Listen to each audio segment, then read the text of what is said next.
자, 여러분 안녕하세요. 김동규 교수입니다. 오늘은 저번 시간에 이어서 영웅신화의 여성 조력자 문학 속의 그녀들 세 번째 시간인데, 여러분 텍스트 36쪽에 보세요. 36쪽에 보면은 춘향 또는 최참반가의 여인들 돼 있죠.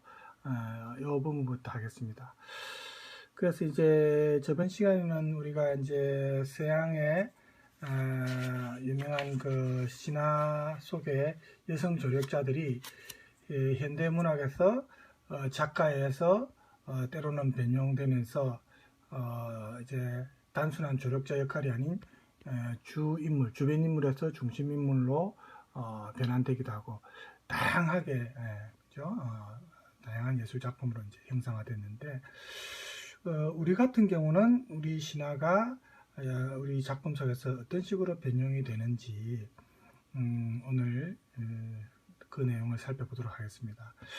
그래서 우리나라 건국신화 같은 경우에 보면은 거기에 나오는 영웅들이 좀 저번 시간에 말했던 그 천부지모형 그런 출생 과정이 보통 많이 나옵니다. 이때 이제 하늘의 신과 결합하는 그 지상, 이게 이제 대지를 의미하는 게 이제 모성적인 거죠. 지상의 존재가 이제 여성이라고 보면 이렇게 신과 천상의 신과 지상의 존재인 여성의 결합, 이게 이 과정에서 이 건국의 영웅의 어머니들이 겪는 어떤 순환, 이런 게 이제 보통 많이 나옵니다.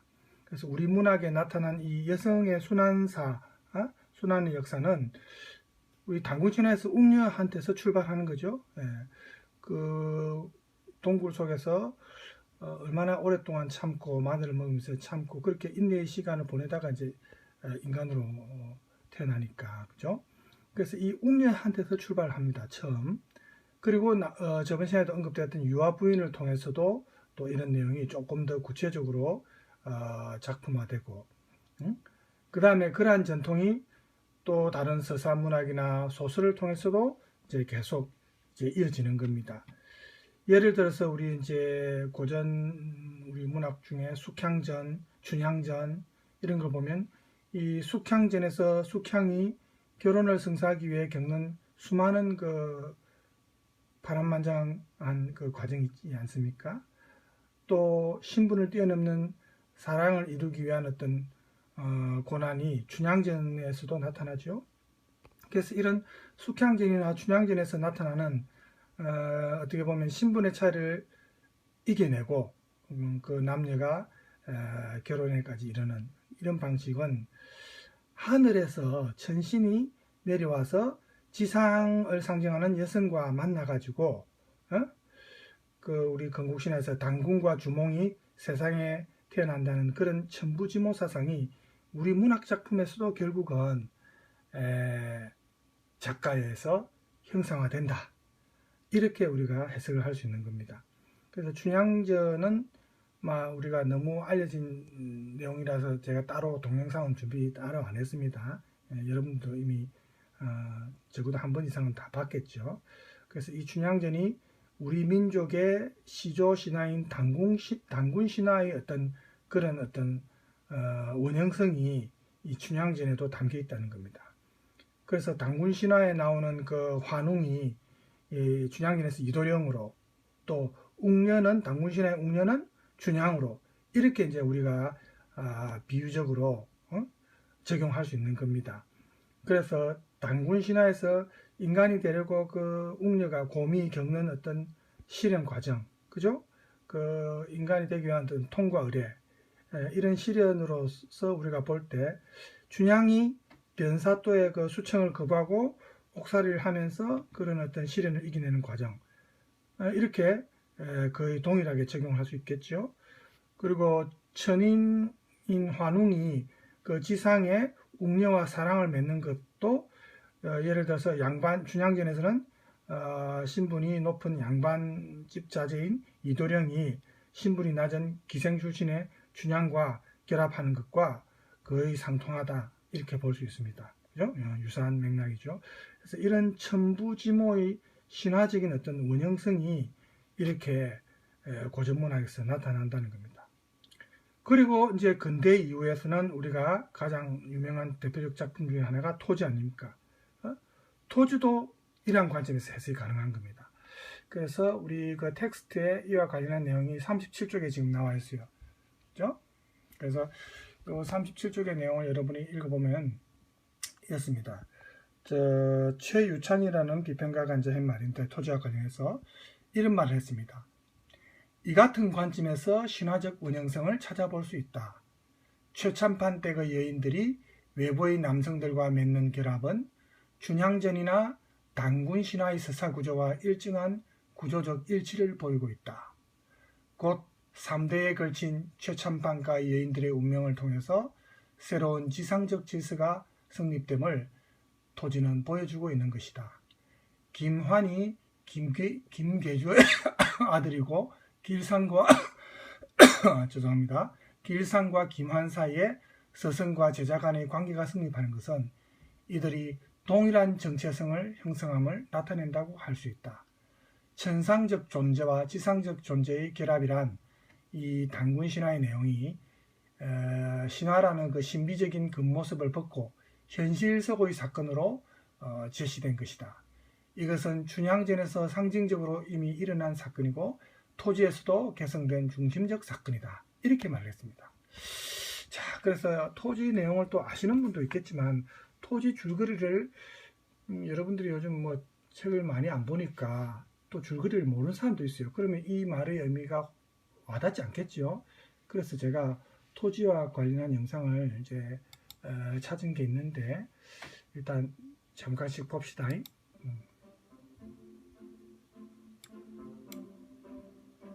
특집으로 박경리 선생님의 토지를 준비했어요. 자, 드라마로도 몇 번이나 만들어질 만큼 드라마로도 굉장히 몇 번 흥미로운 나왔습니다. 책이죠. 그렇죠? 오래됐습니다.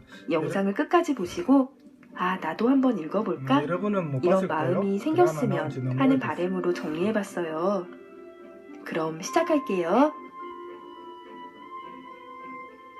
토지는 50년의 긴 역사가 담긴 대하소설입니다. 1894년 동학농민혁명부터 1945년 일본이 항복하기까지 구한말과 일제강점기 시간을 고스란히 품고 있어요. 이 토지의 그 시간 간격이 엄청나게 깁니다. 그죠? 그래서 이 뭐 책을 사실은 다 여러분이 보려면은 끈기나 어떤 인내심이 사실은 필요해요. 예? 그렇지만 우리 한국 사람으로서 이 토지 작품을 읽어보지 않는 것도 참 우리 부끄러운 일입니다. 그래서 여러분들이 다음에 방학 때라든지 시간이 될 때 한번 토지를 정독을 해보세요. 예. 책 속 인물들이 등장하는 생생한 이야기를 통해서 당시 시대를 오롯이 느낄 수 있어요. 시간에서의 확장은 공간으로 확대로 이어집니다. 하동 평사리와 섬진강 근처 이야기가 어느 순간 만주로까지 확대되어 당시엔 배나 초기 형태 기차 외에 딱히 차편도 없었을 텐데 어떻게 그 넓은 공간을 거슬러 이동하고 독립운동을 했을지. 그죠? 이 토지가 우리나라에만 또 국한되는 것이 아닙니다. 지금 방금도 나왔지만 만주 대륙에 걸쳐서 그야말로 대하소설입니다. 말 그대로 이제 제목 그대로 토지가 우리 한국의 토지뿐만 아니고 우리 민족이 뭐 항일 독립운동했던 분들이 또 지냈던 그런 대지, 그런 토지도 전부 이제 이 작품 속에서 나오는 거죠. 광활한 어떤 공간이 펼쳐진다고 보면 되겠습니다. 책을 읽다 보면 마음이 숙연해지기도 합니다. 매력적인 인물도 여러 등장하는데요. 소설의 큰 줄기는 최참판댁 손녀 서희를 중심으로 펼쳐져요.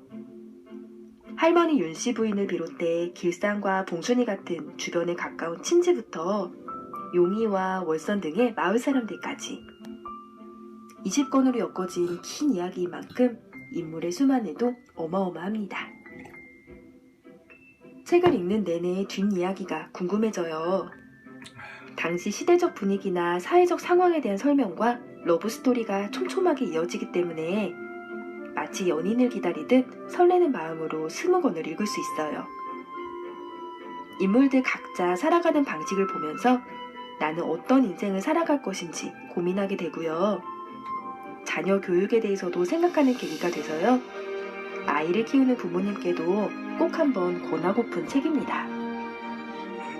저는 대학생 때 한 번, 그리고 얼마 전 임신기간 중에 두 번째로 읽었는데요. 엄청나게 많죠? 이 책은 태교로도 참 좋은 책 같아요. 서희의 아들 황국이와 윤국이를 보면서 이렇게 귀엽고 늠름한 아이를 키우고 싶다고 생각했어요. 토지에선 단순한 슬픔을 넘어 인간 자체에 내재된 깊은 한을 느낄 수 있어요. 또한 요 근래 이슈가 되고 있는 남북 문제에 대해서도 생각하게 되는데요. 드라마 도깨비에서 저승에서 만난 이산가족 할머니 부부 기억하시나요? 저는 이 도깨비는 장면에서 못 눈물이 봤어요. 참 많이 났어요. 네. 남과 북이 나뉘지 않은 채 본래 하나였던 조선. 네. 토지가 펼쳐지는 1900년대 초중반까지도 그렇게 갑작스럽게 남북이 분단될 거라곤 상상도 못했을 거예요. 그래서 진짜 이 작품을 읽고 나면 정말 우리 북한과 남한이 우리 민족이 다시 통일돼야 된다는 걸 절실히 느낍니다. 독일의 통일 사례를 보듯이 우리가 이제 그 친일파들의 또 일본의 어떤 농간에 놀아나서는 안 되겠죠. 어쨌든 우리가 통일되어서 지금보다 영토도 넓어지고 국력이 더 세워져야 안 되겠습니까? 그죠?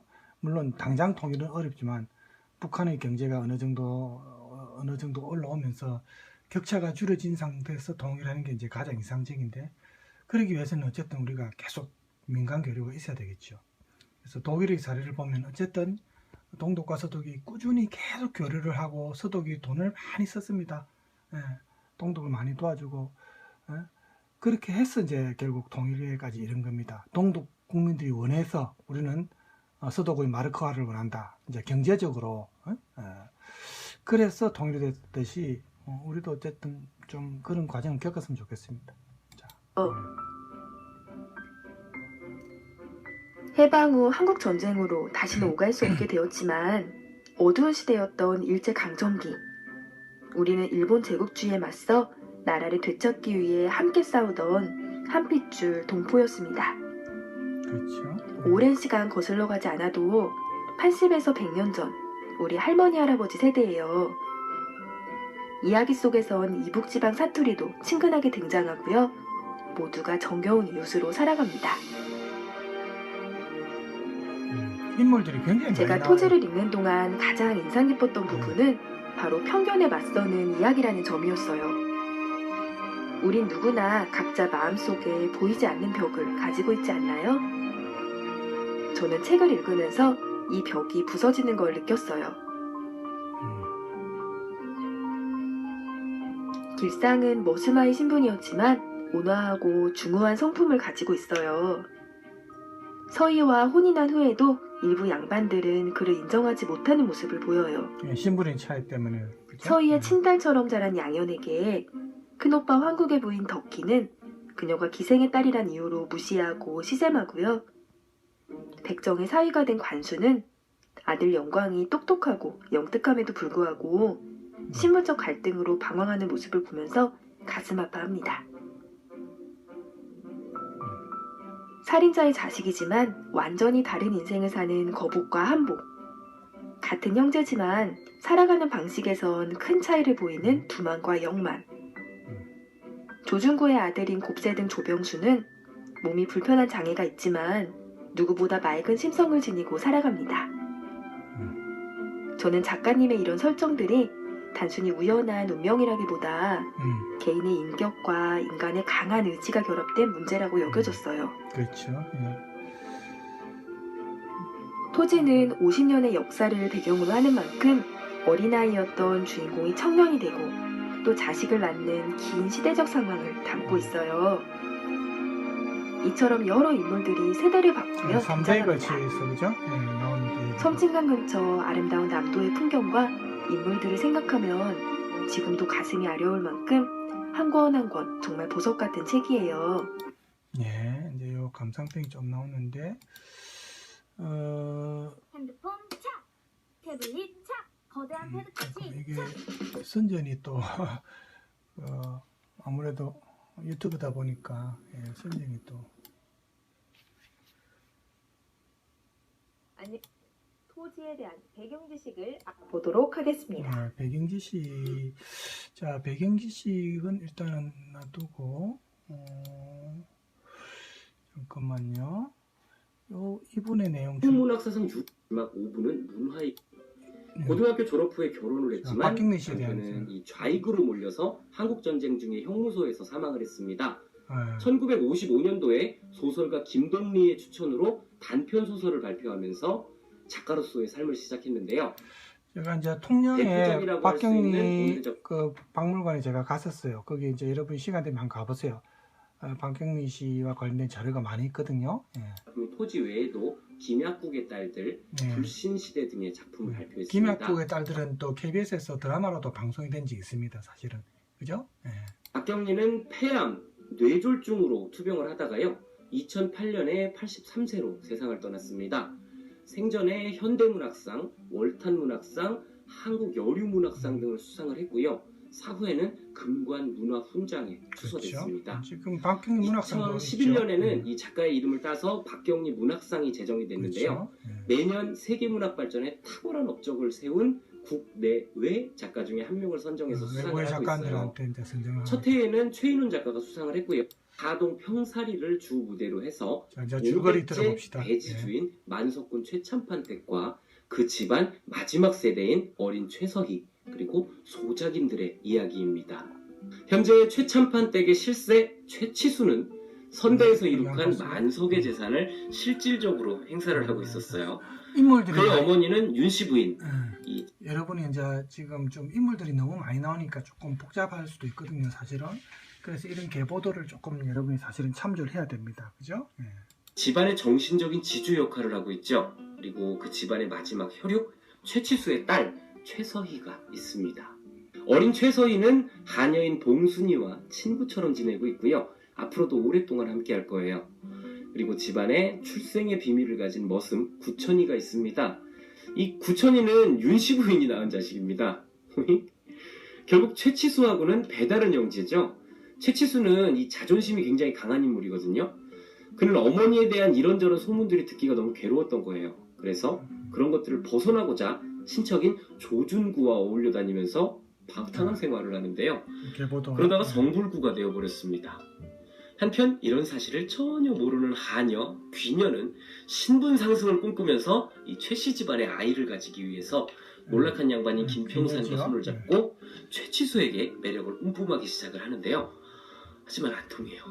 그래서 다른 사람의 아이를 임신하고 와서는 최치수의 자식이라고 하죠. 그렇죠. 그런데 이를 나중에 어쩌나 결통납니다. 최치수는 성불구잖아요. 그러니까. 그렇게 주거니 받거니 진행이 되다가요. 결국은 이들은 최치수를 죽이고 맙니다. 헐. 결국 윤씨 부인으로 인해서 귀녀의 자백을 받아내기는 했지만요. 얼마 후에 윤씨 부인은 마을에 닥친 전염병과 흉년으로 사망합니다. 이제 최참판 댁에 남아있는 혈육은 최서희뿐이네요. 그렇죠. 이때 이를 빌미로 친척인 조준구가 집안에 들이닥쳐서 땅도 집도 재산도 모두 장악해버리고 말죠. 이렇게 시작된 최서희의 고난. 최서희는 집안을 지키기 위해 조준구 일가와 맞섭니다. 그렇죠. 하지만 상황은 조준구에게 유리하게 돌아가죠. 최서희를 돌봐주던 인물들은 하나 둘씩 죽었고 그 즈음에 체결이 됐던 을사조약은 그렇죠. 이 친일파 친일파인 조준구에게 조준구가 이제- 날개를 달아주는 꼴이었습니다. 그래서 이 사이에- 토지 내용에서도 보면 지금 친일파 내용이 나옵니다.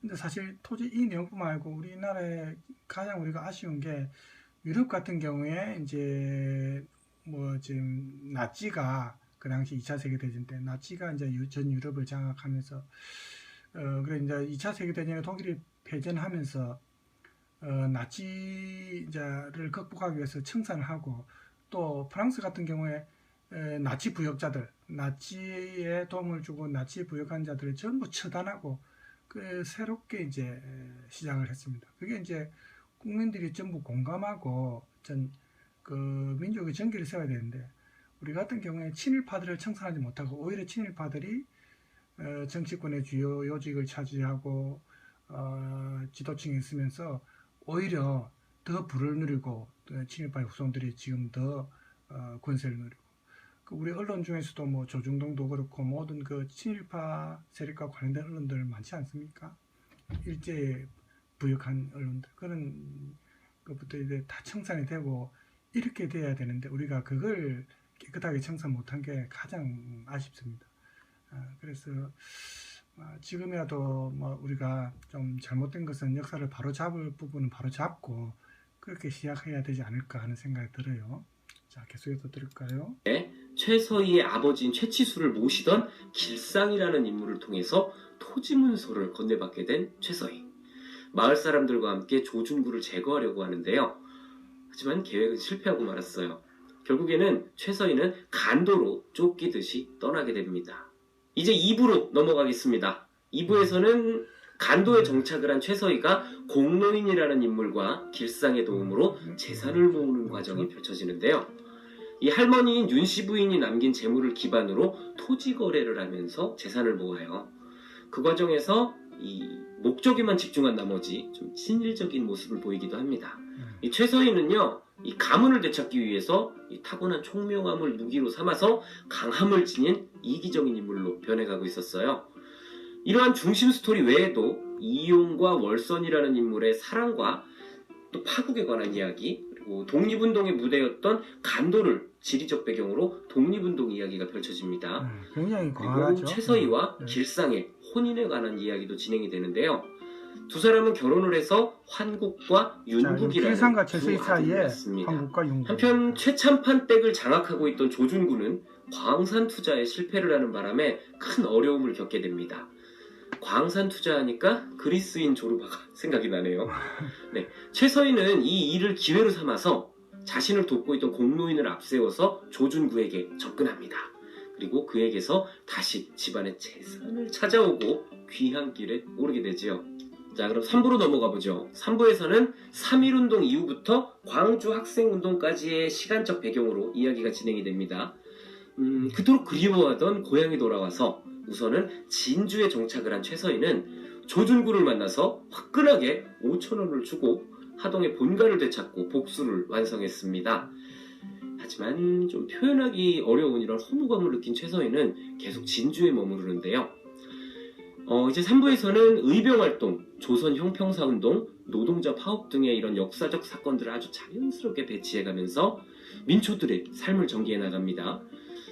공간적 배경으로 보면 하동, 진주, 부산, 서울, 간도 등의 이야기가 진행이 되는데요. 이 5부까지의 이야기 중에서 가장 활발한 이동성을 보이고 있다는 특징을 가지고 있습니다. 이제 4부로 넘어가 보겠습니다. 4부는 1930년대 이야기를 배경으로 하고 있어요. 이제부터는 다음 세대가 이야기를 이어받게 되는데요. 특히 최서희의 아들인 윤국이랑 황국, 그리고 최서희의 어릴 때부터 친구처럼 지내오던 한여, 봉순의 딸 양현, 백정의 아들 송명광 등의 이야기를 이끌어가는데요. 그렇게 해서 이야기는 5부로 이어지고 5부에서는 일제강점기 말인 1940년대부터 1945년 8월 15일 광복이 되던 날까지의 시간적 배경에서 이야기가 진행됩니다. 이제 최서희는 자신을 흠모했던 이의 죽음과 또 하녀였던 봉순이의 딸의 사랑을 지켜보면서 진정한 사랑의 의미를 깨닫기 시작하는데요. 이 자신의 생모인 별당아 씨에 대한 원망과 사랑의 감정들이 비로소 생모에 대한 이해로 되돌아서게 되면서 남편인 길상과의 관계에 대해서도 성찰을 하는 모습을 보이면서 작품이 끝이 납니다. 여기까지가 오늘의 작품 박경리의 토지 줄거리였습니다. 네, 뒤로 갈수록 자, 이게 이제 줄거리를 그래도 간단하게 이분이 소개를 잘 해주셨는데 워낙 대하소설이다 보니까 이 사실은 줄거리를 이렇게 짧게 소개하기가 쉽지 않거든요. 아까 우리가 계보도를 보면서 사실은 좀 이해를 해야 되는 거고 자, 그래서 이제 일단 우리 텍스트로 다시 돌아갑시다. 이렇게 이제 토지의 줄거리를 어느 정도 우리가 이해하고 이제 텍스트를 보면은 좀 더 우리가 내용을 파악을 하는데 용이합니다. 아까 나왔던 내용을 한 번 더 보면 이러한 신화적 원형성이 우리 이제 토지에서 보면 최참반댁의 여인들이 외부인 남성들과 맺는 결합 이런 게 앞서 나왔던 고전 중에 춘향전이나 당군신화의 서사구조와 비슷한 구조를 했죠. 그리고 3대에 걸친 최참반과 여인들의 운명을 통해서 새로운 지상적 질서가 성립됨을 이 토지라는 작품이 이제 보여줍니다. 그래서 김환이 김계주의 아들이고 길상과 김환 사이에 또 스승과 제자 간의 관계가 성립하는 것도 이들이 동일한 정체성을 형성한다는 것을 우리가 의미한다고 볼 수가 있습니다.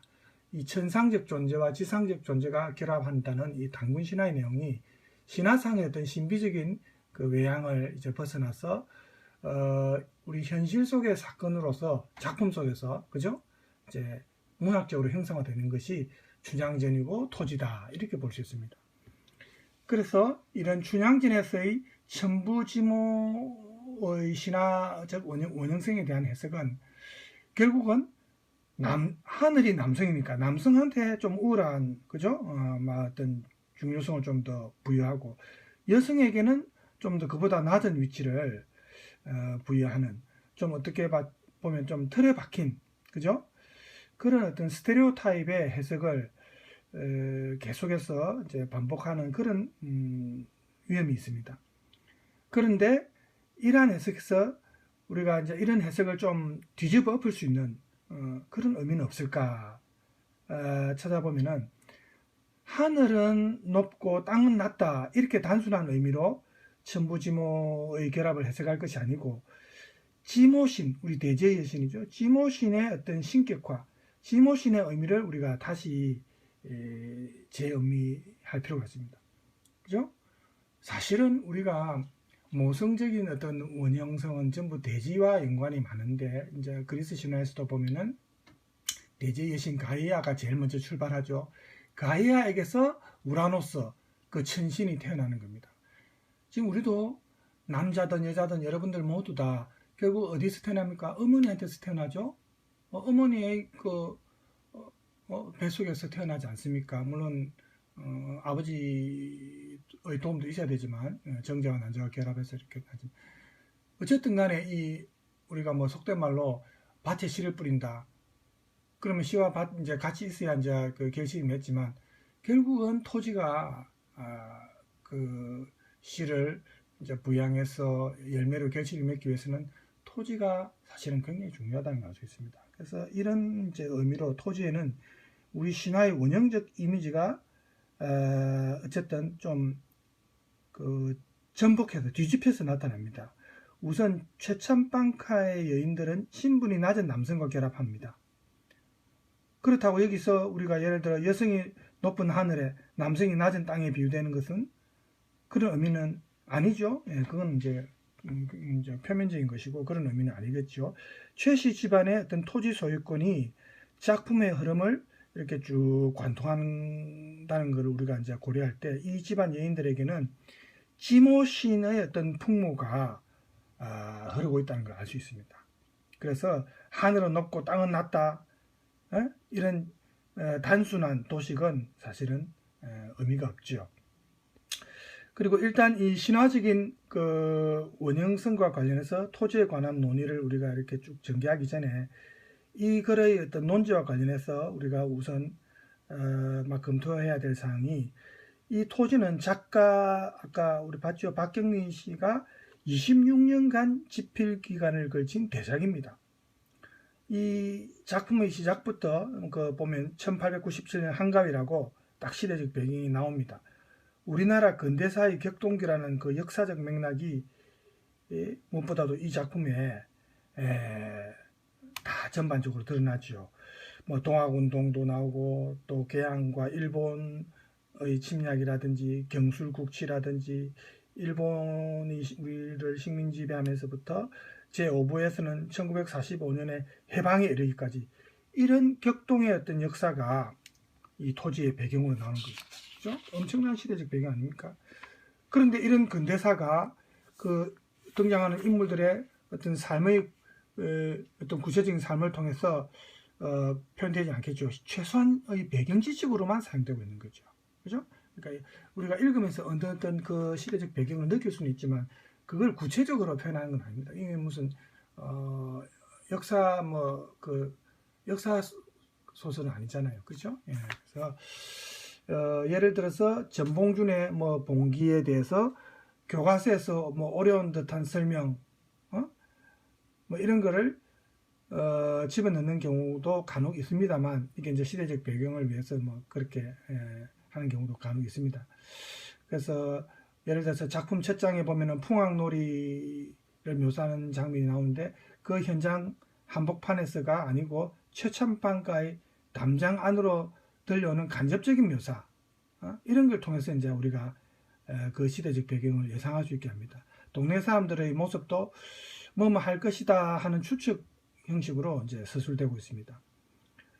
그래서 이 작품에 수많은 인물들이 나오는데 최첨방가 중심으로 이야기가 이제 진행된다는 것을 알 수가 있습니다. 인물들이 많이 나오긴 하지만, 그래서 우리가 단편적인 고찰에 우리가 이제 한정될 수밖에 없는데, 이 글을 볼 때 전부 완간된 토지 전 5권, 이건 이제 좀 더 세분화해서 또 수십 권으로 나눠졌지만 처음에 나올 때는 전 5권입니다. 전 5권 전부를 고찰 범위로 우리가 이 연구 범위를 할 수는 없고, 그래서 일부를 좀 중심적으로 해서 우리가 이 내용을 지금 볼 건데, 최첨방가에 있던 소유권을 되찾아오는 제3부 중반 정도까지를 우리가 조금 고찰 범위로 생각을 합시다. 그 이후에는 제1부부터 작품을 지탱해오던 인물들이 주변화되기 때문에 그런 점도 이제 고려한 겁니다. 그래서 이 토지가 전체적으로 이 가족 이야기인데, 가족사입니다. 가족 이야기에 의한 그런 어떤 플롯인데, 좀 복합적인 가족사 소설의 성격을 좀 지닙니다. 많은 인물이 등장하죠. 그래서 인물의 성격이 좀 조금 유형화된다는 점도 있고, 외국에 이제 유명한 그 작가 중에 바바라 워커라는 분이 있습니다. 이 바바라 워커가 편찬한 여성 신화 사전에 보면은 이 모계제적 상속상으로서 토지를 들고 있습니다. 38쪽에 보면 나와 있어요. 여기죠. 보세요. 바바라 워크가 편찬한 여성 신화, 그죠? 사전. 여기에 보면은 모계제적 상속의 어떤 특징으로서 그 토지를 들고 있습니다. 토지, 뭐 대지 이런 게 어쨌든 모성적인 것과 굉장히 관련이 있다는 거죠. 그래서 대부분의 고대사에서 보면은 이제 젊은이가 어머니 집을 떠나 다른 곳에서 재산을 구하고 여자 형제들이 고향집을 물려받고 이런 내용이 좀 많이 나온답니다. 이런 게 이제 영웅신화의 구조가 보면은 아버지를 찾아가거나 또 다른 어떤 획득물을 추구하는 모험으로 나타나듯이, 여성 같은 경우는 이제 남성들과는 아들들과는 좀 다르죠. 그래서 여성들 같은 경우는 이 고향집을 물려받는다든지, 이렇게 이제 남자 아들하고 조금 다르게 이제 묘사가 됩니다. 그래서 작가 박경리 씨도 이제 관련해서 한 말이 있는데, 이 작품을 집필하던 초창기에 이 토지라는 제목의 의미는 처음에는 자기가 토지 문서를 생각했답니다. 토지 문서를 생각해가지고, 그래서 소유의 어떤 개념, 그렇게 이제 먼저 생각을 했는데, 이 집필 기간이 길어지다 보니까 그 의미가 너무 이제 깊어지고 넓어지다 보니까 이게 생명사상으로까지 이어진 것으로 여겨집니다. 그래서 이제 완전히 만들어질 때 완간까지 수십 년간의 세월이 흘러서 작가의 의식도 그동안에 세월이 흐르면서 조금씩 변했겠죠. 그래서 토지는 자기가 처음 생각했던 것처럼 어떤 토지 문서 소유 개념, 이런 소유물이 아니라 이제는 우리 인간의 존재의 기반으로, 그렇게 이제 생각이 이제 좀 더 넓어지는 거죠. 외향이 확대됐죠. 그래서 씨앗을 틔우고 또 수확하고 하는 경작지가 토지 아닙니까?